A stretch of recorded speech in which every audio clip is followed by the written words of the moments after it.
Today I wanted to talk because I'm trying to do Twitch now. It's been about a week since my last video, and I noticed I have a new follower. Yay! For the last few days, I was thinking of stuff to talk about, and I came up with 4 things. And today, I'm probably going to change it up. There's Susanna. Goodbye. This morning I was watching the news, as I usually do. There's a part of me that wants to make a news news series since I like watching it so much. And I think it would be kind of interesting to share my opinion on top of that since I'm so opinionated. And I've been sharing my opinions more often on like Instagram and Twitter, and I really like the feedback and interaction that I'm getting. Even if I don't agree with everybody, it's a new way I've been connecting with people that I'm not used to, because I'm used to more face-to-face interactions, and um, I usually prefer that. But I've been pretty much online, communicating online the past couple of months, and I'm becoming more comfortable with it. Um, and I've also been watching, side note, True Life, the series, and it's kind of, my mind is like blown by how different society is then compared to now, and how taboo some things were even back then. And just like with being gay and trans, and there was one episode that I saw this morning where this girl was in bed with her friend and they were having fun, and then her mom walks in on her, and I think she was like a teenager at the time. Her mom walks in on her and stabs her 2 times, and she has 2 stab wounds on her arm. And so she tried dating men after that, and she tried to lose her attraction to women. But of course, you can't change something like that. It's something that you're born with. If that were to happen in today, like if she were to post that incident online, like as soon as it happened, it would just be an uproar. I feel like we have gone a long way in regards to that area, but we also have a long way to go. Like I was on TikTok, and this mom was talking about how she found out, trigger warning, that her son was SA by the her church's daycare, and it was by a man that was watching the kids. And it's, you know, I find it offensive and weird how the LGBTQ and trans people are called, like, well, trans people is included in LGBTQ, are labeled as pedophiles and stuff like that. When in reality, it seems like all these church groups are the ones who are doing the children assaulting and molesting and are and stuff like that. And it's crazy because like they're like LGBTQ are called groomers, but like we have no motivation to procreate. Heterosexual people, religious heterosexual people, definitely do, because they like to touch children inappropriately. And to be honest, like when you look at the bigger picture, there are so many children who are displaced um, from climate change and just politics being shitty. And like, do we really need to create more children? Like, adults aren't even nice to the children that exist right now. Like, why even make more? It's just something that's been on my mind a lot recently, and it's been hitting me harder or hitting me in a different way than before. And it kind of motivates me to be a stronger advocate, like at least open the topic for discussion. I'm definitely queer, but I grew up in an ableist and homophobic household. My mom and my sister might disagree, but I definitely felt that way. And it still affects me to this day. And, I try not to think too much about it because, I can go anyway. And I mean, I don't care what's going on down there, just as long as, we're feeling the fire. And, you're a nice, genuine person.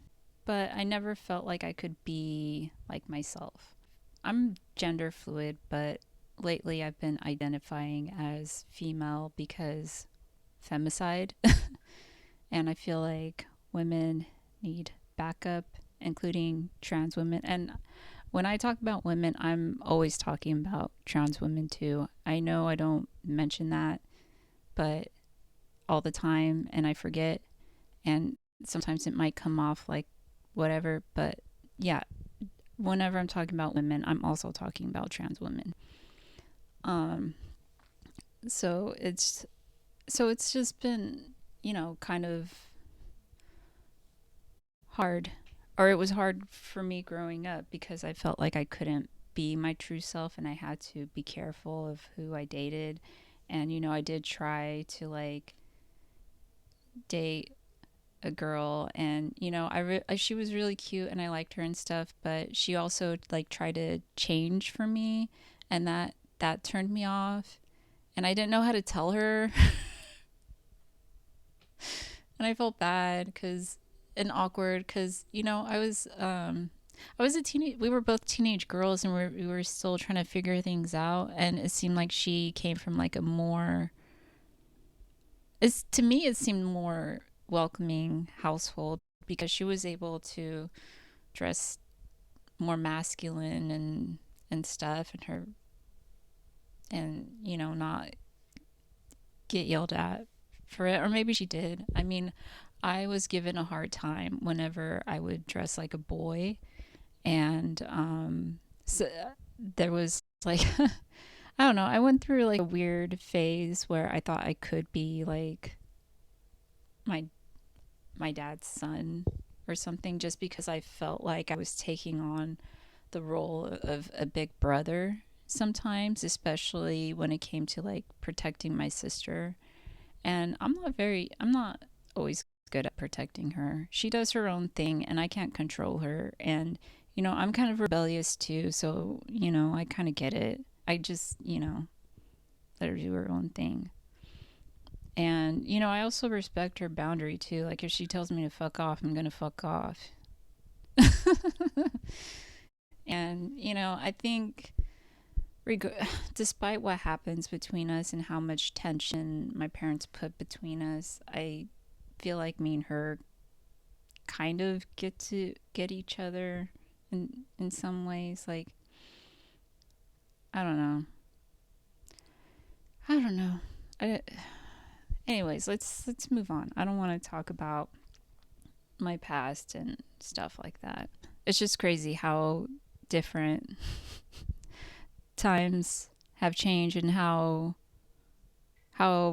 crazy things were back then. Like I don't know, it seems like things are violent now, but things were also pretty violent back then too. And it's true. It's what I also really like about watching True Life is you also get to see how technology changes and how people use technology as well. Like there's one episode where they talk about this one teenager who is obsessed with texting, and she texts so much that she has pain in her fingers and she can't play volleyball.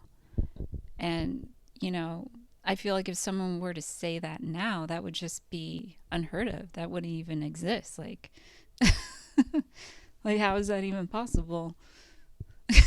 Because, people are so attached to their phones, and the new generation is like iPad children. A part of me is a little nervous about like how the new generation is going to turn out because they're so fixated on their screen that pulling them away from it gives them anxiety. And it's like there's so much the world has to offer. I mean, nature is beautiful. You gotta get your eyes off the screen and look at it. It's one of the best things about being alive. It makes life worth living. If you're in a depressive episode, like just touch some grass and look at the sky. Cloudy day, not on a very hot day. And also at night, like look at the stars. Like it will make you feel so insignificant that all of the problems that you were so worried about feels insignificant as well. And it's like, wow, it really is all in my head, but also not. And there's also other things going on that are outside of me. All right, let's move on to the next topic. I want to talk about. I made notes in my little notebook. I want to talk about service fees at restaurants. I saw that this morning, and it made me want to blow the whistle, baby. That's a Dance Revolution song, I think. Okay, so San Francisco kind of kicked off the service fee at restaurant trend. Um, they wanted to be able to pay their employees for days when they call in sick and also provide them with health insurance. And although there was some pushback and people were like, what the is this? And it's, I always vouched for it. I was like, it pays for our sick days and stuff. And what I've noticed is after after that has been initiated, and of course they also increased added additional fees during the pandemic, and they never took it away. Um, and it's so fucked up. It's messed up because those fees don't go to anything. They really don't. They go to the owner. They go to the restaurant owner. That's who it goes to.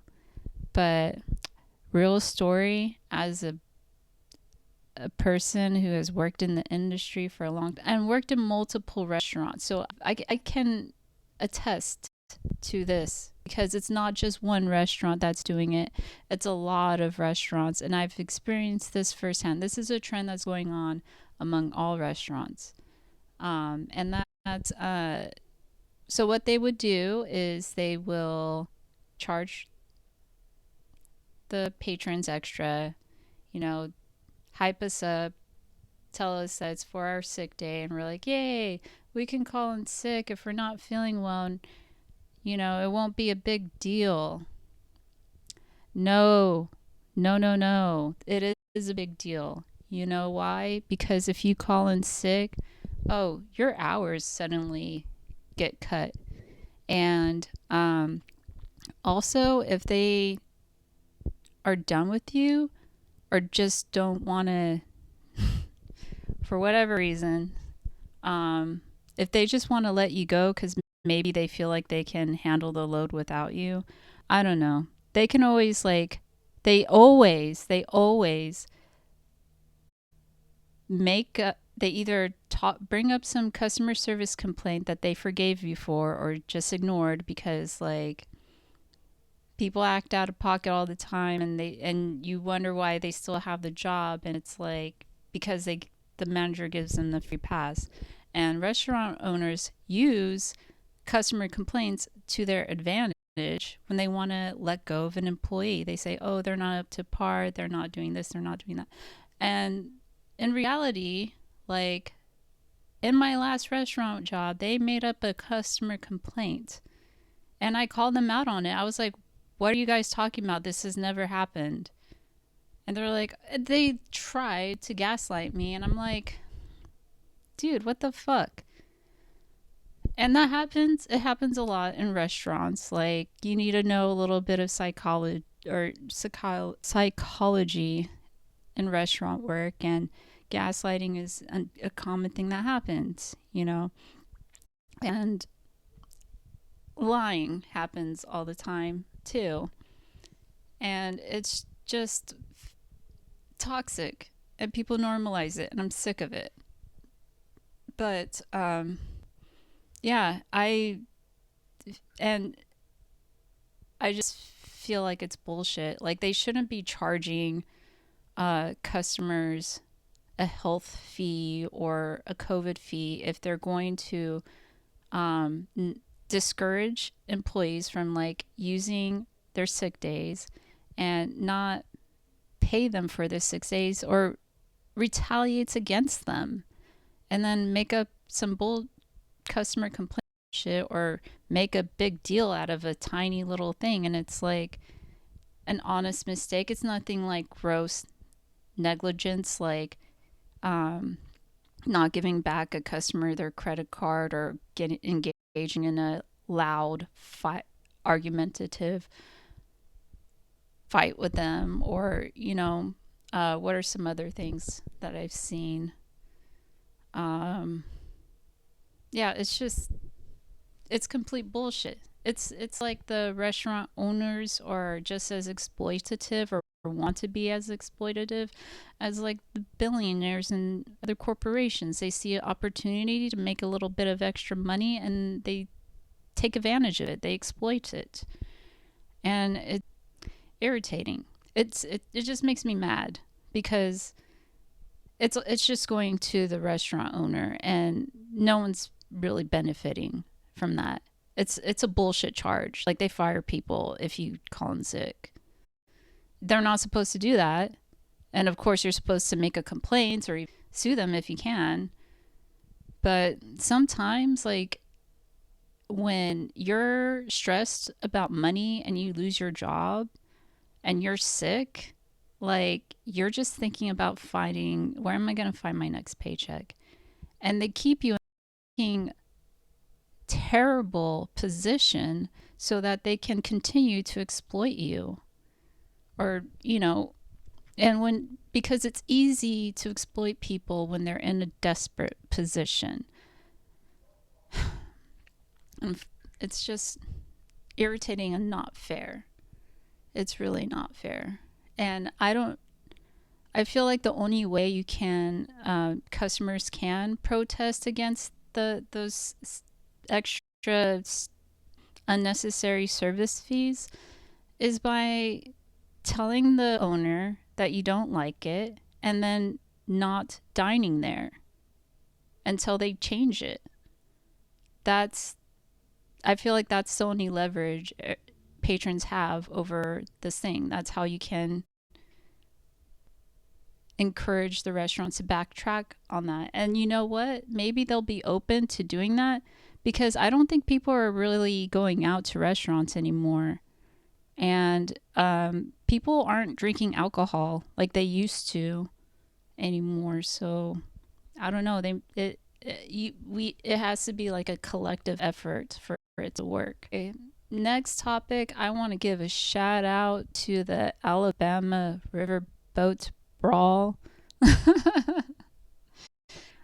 It's been all over. I've seen it all over my TikTok For You page, and it's kind of weird deactivating my Twitter account because I don't see the news right away like I used to, and so I didn't hear about it until like I feel like the day after and stuff. But whoa, the footage is so oh my god, black people are so creative. Oh, the memes and stuff that came out of that. I heard that the or dock was where they had a slave auctions and stuff, and so I feel like that's their ancestors just coming in to help. And it was definitely a Saturn and Pisces moment for sure. I'm I'm I'm kind of liking this Saturn and Pisces transit. Like it's still kind of like iffy and a little weird for me, but I, I'm liking the karma that people are receiving back. Like yay. Okay, let's move. Also, on top of unnecessary fees at restaurants, I want to talk about unnecessary packaging for cannabis products. Like, this is really cool. Look at this. Look at this. Look at you. It's a lava lamp box? Like, what? Dude, far out. But I didn't get this because of the packaging. I got it because I wanted to try it. And yeah, but I wasn't expecting the box to come in this fancy packaging. It's really cool. I almost don't want to throw it away. And let's say I really like this cartridge, like I don't want to keep buying this. I would feel bad if I already feel bad about throwing the metal part away. Um, but at the same time, I don't want to smell like weed anymore. I'm past that. So this is the brand I've been smoking recently. It's by Ape. It's I picked up the Pink Rinse one. I really like this because it's fancy. Like the cartridge itself is fancy. I want to show you the one I have right now. Hold on, I have to clean it because I got my lip gloss on it. But it comes with this little twisty thing, like right here. I don't know, you can't really see it. But you just like twist. And it has like little air vents, and I don't know, I feel like it hits better. Look at the difference. So, like,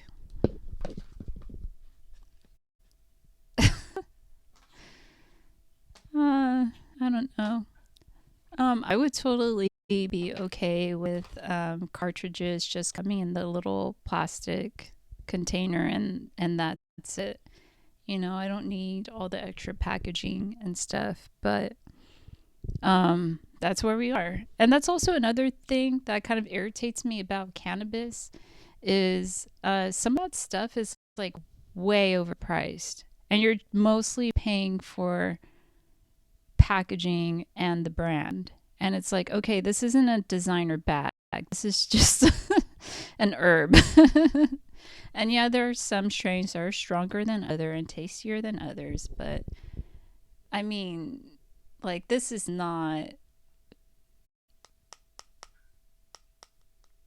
so excessive. This is like makeup.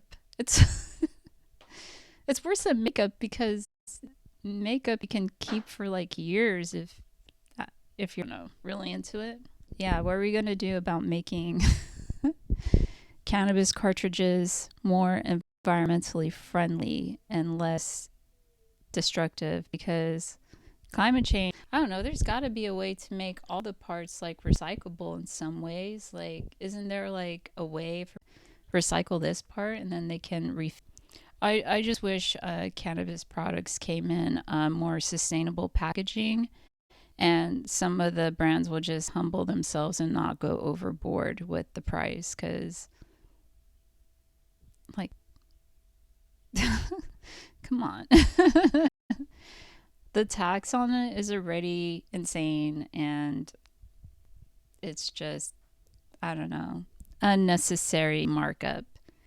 Inflation, man. Food is already pretty expensive. Like, it, it seems like everyone's trying to squeeze whatever they can out of everyone else, and I don't know. Anyways, moving on. Last topic. Okay. So I noticed that there is I don't know if they're a stalker or what, but there has been a car just posted up every day for what, let's see, I'm trying to remember when I first noticed it. I feel like I've seen it around the past month, but I've been really paying attention to it the past like 2 weeks. And this black Acura SUV stays posted on the street, not like on the street, but he's parked next to the sidewalk, car running, like he's ready to just take off at any moment, and he'll just sit there with his car running. I'm like, we are experiencing climate change right now. Why are you sitting in your car with it on, wasting all of that gas? Like, who are you waiting for? Who are you waiting for? Why are you wasting your time stalking outside like that? Do you have a computer? Like, I feel like sitting at home behind a computer and hacking people is a better way to stalk people than sitting in a hot car outside with it running and just sitting there for like hours. I mean, I don't know. I don't know how much he gets paid, but it's definitely enough to be there. And I want his job. I want to be doing that too. Do I? No, not really. I want to do more fun stuff. If we want to solve climate change, we gotta start calling this shit out. We need to start talking about unnecessary packaging. We need to start talking about unnecessary fees, because if these restaurant fees aren't even doing what they're supposed to be doing, fuck are we charging people extra? I'm just greedy ass bitches. People are greedy ass bitches. You love money that much, don't you? Greedy ass. Anyways, that's all I wanted to talk about for today. Anyways, I hope you enjoyed this live stream. Hopefully, I gotta find I know I need to figure out a time and just schedule it, but I don't know what time I want to commit to. So until then, I hope you have a good week, and I'll make another post in a few days.